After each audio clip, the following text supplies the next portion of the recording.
اپنے مرد سے رخصت لے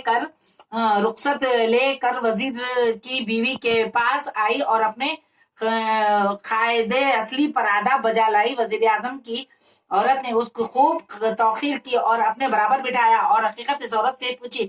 اس نے کہا کہ میں ایک روز تمہارے دروازے کے صحن میں جارب کرتی تھی کہ اتنے میں امام امام بحق ناطق جناب امام جعفر صادق علیہ السلام کا گزر ہوا. اللہم صلی اللہ محمد. حضرت امام امام علیہ السلام نے اپنے اصحاب سے جو ان کے ساتھ تھے دریافت فرمایا کہ آج تاریخ کون سی ہے؟ اصحاب نے عرض کیا یبن رسول اللہ مہینہ رجب کا ہے اور تاریخ 22ویں. اللہم صلی اللہ محمد. حضرت امام علیہ السلام نے خیر الانام نے فرمایا کہ جو کوئی حاجت مند ہوئے اور کیسی مشکل رکھتا ہو آج کی تاریخ میں جو کچھ حق تعالیٰ نے اسے مقدور دیا ہوئے سو وہ پوریاں میدے کی تیار کر کے اور کھیر 2 کنڈوں میں بھر کر ہمارے نام سے فاتحہ دلوائے اور جو کچھ حاجت اپنے ہوئے حق تعالیٰ کے درگاہ میں چاہے تو اس کی مراد حاجت بے شک براوے گی. اللہم صلی اللہ. اور کیسی مشکل رکھتا ہوئے تو مشکل آسان ہوئے گی اور اگر نہ ہوگی تو روز محشر میرا دامن اور اس کا ہاتھ ہوگا. یہ فرماتے ہوئے حضرت امام علیہ السلام تشریف لے گئے. پس میں نے اپنے دل میں نیت کی کہ سبحان اللہ آج امام دو جان فرزند رسول جگر گوشے علی و بطول اللہم صلی اللہ محمد. اس طرح فرمائے تو میرے خاوند کو گئے ہوئے ایک مدت ہوئے خدا معلوم وہ جیتا ہی جیتا ہے.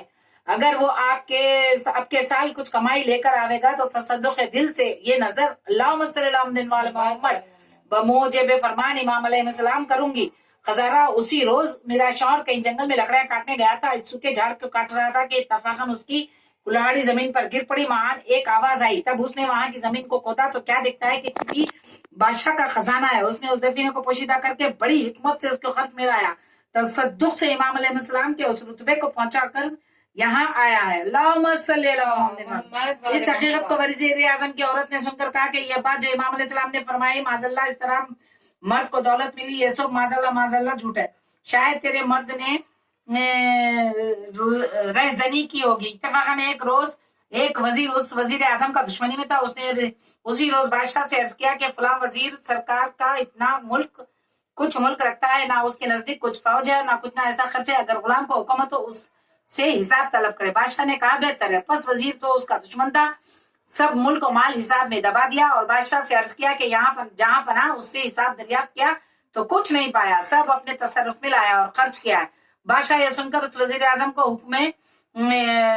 حکم حراست جاری کیا پوشاک سے شہر بدر کر دیا اور اس وزیر اعظم کو فرمایا کہ اس نمک حرام کو جو کچھ مال و ملک ہے ہم نے تمہیں بخشا اس کو اور اس کی عورت کو ایک جوڑے کپڑے سے شہر کے باہر نکال دو. تب وزیر اعظم نے بموجب حکم شاہی اس کی اسی طرح دونوں کو شہر بدر کر کے اس کے ملک و مال کر اپنا متصرف ہوا. پس وزیر اعظم اور اس کی عورت دونوں مل کر صحرا کی طرف جا رہے تھے کہ خزارہ وہاں ایک بیل خربوزے کی بوئی ہوئی تھی. وزیر اعظم نے عورت سے کہا کہ درہم تیرے پاس ہیں؟ عورت نے کہا ہاں 1-2 درہم میرے پاس ہیں. وہ درہم وزیر اعظم کو دے دیے.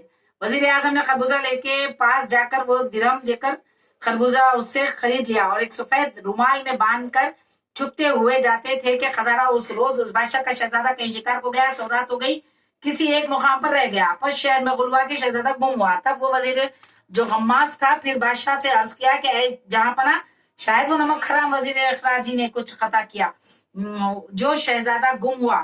بہتر یہ ہے کہ اس کو طلب فرمائے. اللہم صلی اللہ محمد. بادشاہ نے جاسوسوں اور آدمیوں کو بلوا کر حکم دیا کہ اس نمک حرام کو جہاں پاویں وہاں سے لے آئے. پس جاسوسوں نے اسے ڈھونڈ کر اس کو اور اس کی عورت کو قید کر کے بادشاہ کی خدمت میں لے آئے. جب بادشاہ کے روبرو آئے بادشاہ نے اس سے پوچھا کہ رومال میں کیا ہے. تو وزیر نے عرض کیا خداوند اس میں خربوزہ ہے. یہ کہہ کر اس وقت رومال کو کھولا تو اس خربوزہ تو نہیں بلکہ بادشاہ کا شہزادے کا خون پکتا ہوا سر موجود ہے. بادشاہ یہ حال دیکھ کر غضبناک ہوا اور اس کو میں اس کی بیوی کے قتل کا حکم فرمایا اور کہا کہ شباشب اس کو قید میں رکھو صبح کو اور ان دونوں کو دار پر دے دینا. جناب وزیر جب وزیر اور اس کی بیوی قید خانے میں آئے وزیر نے اپنی عورت سے پوچھا کہ بول تو نے کیا گناہ خطا کیا. مجھ سے تو کوئی خطا ایسی نہیں ہوئی مگر تو بھی خیال کر. اس کی بیوی نے کہا کہ مجھ سے بھی کوئی ایسی خطا نہیں ہوئی لیکن ہاں ایک روز ایک لکڑہارنی نے ہمارے یہاں تھی. اس نے آ کر کہا تھا امام علیہ السلام نے جعفر صادق علیہ السلام نے اس طرح فرمایا اور میں نظر صدق دل سے قبول کی. اسی روز میرے خاوند کو یہ دولت ملی خزانہ ملا. میں نے سخن امام کا انکار کیا اور کہا شاید تیرا مرد رہزنی کر کے یہ دولت لایا اور تو نے جو کہا یہ سب جھوٹ ہے. معاذ اللہ معاذ اللہ معاذ اللہ. تب وزیر اعظم نے کہا کہ اے کمبخت پھر اس سے زیادہ گناہ اور کیا خطا ہو سکتی ہے. تو نے امام علیہ السلام کا کہنا جھوٹ تصور کیا اور ان کے سخن کو جھوٹا جانا کہ وہ امام فرزند رسول جگر گوشے علی و بطول ہیں. اللہم صلی علی محمد وعلی محمد. انہوں نے جو کچھ فرمایا سو راست تو برحق ہے. اور یہ کہہ کر دونوں نے خوب توبہ کی اور نظر شریف کو قبول کیا. وہ گمشدہ شہزادہ حالت صبح گھوڑے پر سوار دفتن شہر میں داخل ہوا اور بادشاہ کی خدمت میں آیا ہے. خبر جب بادشاہ کو پہنچی تو شہزادہ خیریت سے آیا. تب بادشاہ خوش ہو کر برآمد ہوا. شہزادے کو اپنے سینے سے لگایا اور اپنے نور دیدہ کو دیدوں سے بوسہ دے کر پوچھا کہ اے فرزند شب کو کہاں رہے تھے؟ شہزادے نے اپنے باپ کے قدم چوم کر بولا ادب عرض کیا کہ جہاں پناہ فدوی نے رات کو باغ میں آرام کیا اور صبح کو جناب کی خدمت اقدس میں حاضر ہوا. بادشاہ نے شہزادے کو محل میں رخصت فرما کر اس وزیر اعظم اور اس کی عورت کو بلوایا اور وہ رومال طلب کر کے کھولا تو واقعی اس رومال میں خروزہ ہے. اللہم صلی علی محمد وعلی محمد. بادشاہ نے دیکھ کر حیرت سے وزیر اعظم سے پوچھا کہ اس کا باعث کیا تھا. وزیر اعظم نے کل حقیقت جو اپنی عورت سے تقصیر انکار امام سخن علیہ السلام کی ہوئی سب بیان اظہار کیا. بادشاہ بگوش دل سب یہ کیفیت سن کر تصدیق کیا اور آپ نظر شریف بصدق دل قبول کیا اور وزیر اعظم پر بھی مہربان ہو کر اس کا سب مال و مال اسے بخشا اور اپنا اور ایک قلت فاخرہ اسے عنایت کیا. اس کا دشمن جو دوسرا وزیر تھا شہر بدر کیا گیا اور اس وزیر کا بھی ملک و مال اس وزیر کو مرمت کیا. تصدق امام علیہ السلام کی اپنی مراد کو پہنچے. پس اے عزیزو جو کوئی حاجت مند کیسی ہی مشکل رکھتا ہو رجب کے 22 تاریخ کو یہ نیاز کر کے 2 کنڈے پوریاں اور 2 کنڈے کھیر اور 2 کنڈے کھیر سے اور نقل بیان کر کے فاتح امام بحق ناطق امام جعفر صادق علیہ السلام کے نام سے کریں تو ان کے جو مقاصد اور مطالب ہیں برآئیں گے. اللہم صلی علی محمد. اگر کوئی شک لاوے گا تو گناہگار ہوگا. یہ نظر شریف مجربات میں سے آزمودہ بحق محمد و آل محمد علیہ السلام سب حاجات اور مرادیں حاجت مندوں کی برآ میں بطفیل امام جعفر صادق علیہ السلام. اللہم صلی علی محمد. آمین آمین.